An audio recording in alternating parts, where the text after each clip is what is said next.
Welcome back, guys. So back with the Suzuki Wagon R again. I just did the brakes. I got a ton of time left before I got to get to some chores around here. So I figured let's do some motor mounts. So there are 3 motor mounts. Well, 2 motor mount, 1 motor mount, 2 transmission mounts on the Wagon R. So I'm just going to be replacing them because I tell everyone if you replace your motor mounts, it makes your car feel like it's brand new again, and it really is true. So we're gonna make this thing feel super brand new again. Let me show you where they're all at. We have one right here on the left side of the engine. I'm sorry, the right side of the engine. We have one right here below the battery box. That looks like it's gonna be the hardest one because I don't want to pull the battery because it resets everything, but I think I got to pull the battery. And then the last one is down here. Let's go under. The last one is that guy right there. So, yeah, we're just going to do all 3 and get it done. And it's going to feel like a brand new car. So the first one we're going to do is the right side. So we have the engine with a piece of wood there and the oil pan jacked up just a little bit, putting a little pressure on it. Yeah, so we got 2 14s up there on the bottom of the mount and then the one up on top. So it looks to be like a pretty straight, same with that guy there. We're gonna hit the bolts from underneath. Pretty straightforward. So depending on how rusty it is, that might be a little, you know, spraying some stuff on the threads to help break it. But yeah, let's just go ahead and start breaking these mounts off. This is very after the fact. It's very hard to film under there, but get yourself a good extension, 14 mil impact, bop. Pop the 2 off from the bottom, okay? That nut is actually bolted to the, welded to the frame, so you don't have to worry about holding it with anything, but go ahead and get that bolt out, the long boy. I did use a swivel head and a 14, and that fine tooth came in super handy because there's not a whole lot of room to wrench here, and if you got like a normal coarse tooth, those things just suck when you have a little bit of room and there's so much length to try to get it to turn. And then yeah, electric ratchet, get the rest of it. But here we go. Let's pull this guy out. So there's our first mount. Let's put the new one in. It's gonna be this guy right here.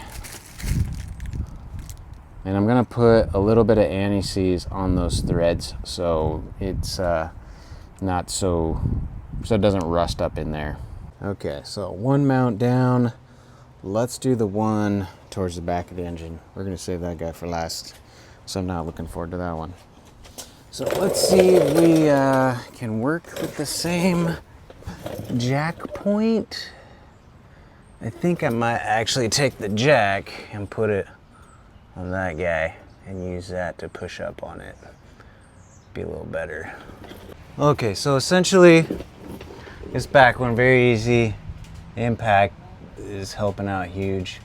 Just popping them all out. I still have the one in front that's behind that little bracket, so I'll use an extension. But yeah, jack up on that little shark fin, put a little pressure on it, and you can get the holes lined up with the mount and the bracket. Everything should be good. So I just have that one bolt to get out now. Okay, mount is outie. Here's the old one. Not bad, but new rubber is better than old rubber. So let's go ahead and get this new one mounted in there. Just kind of make sure it's the exact part. It looks like it. Good. Yeah, all right. So let's get this one installed now. Okay, new mount installed. There we go, everything's tightened up. Let's some fuzz in my mouth. Everything's tightened up. I am putting a little bit of anti-seize on all the bolts because, I don't know, for whatever reason, if I got to remove them again, these things get super, super rusty down there. So, yeah. Let's do this last one, which, like I said, this one's a bummer because I'm going to have to remove the battery, I think.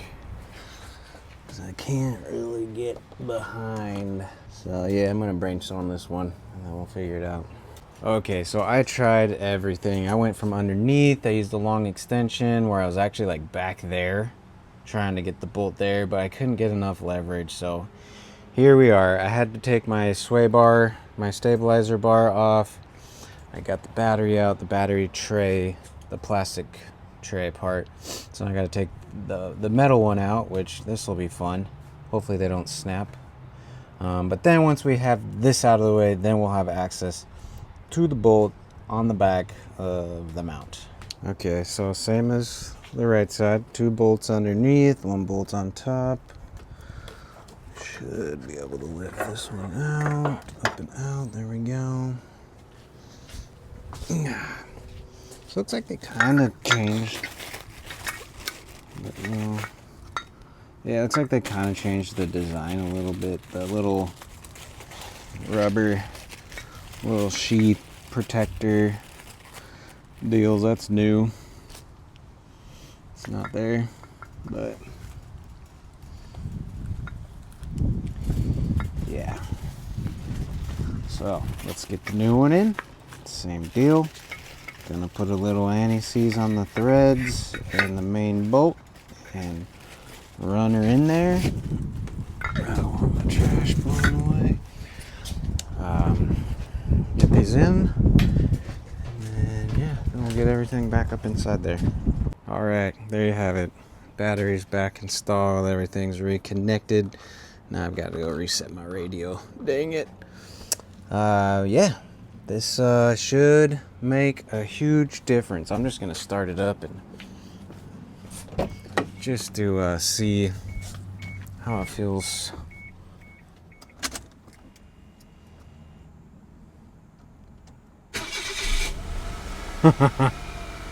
Oh man, already.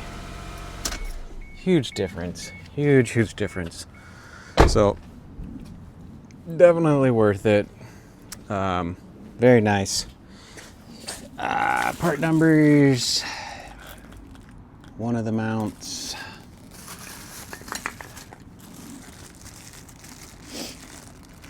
One of the other mounts. And the last mount. So yeah, I mean obviously this is an automatic, so manual could be different. But that is already just at startup made a huge difference. I can't wait to take it for a test drive. But yeah, that was not too bad. So thanks for watching, guys. Did rotors and pads and motor mounts all in one day. This is such a fun car. So part numbers, if you need help with anything, just reach out. Check out the website for anything else that I have for the Suzuki Wagon R. I've got quite a few parts now. I'm starting to build up a little bit, but awesome. Thanks for watching, guys. I will see you on the next one.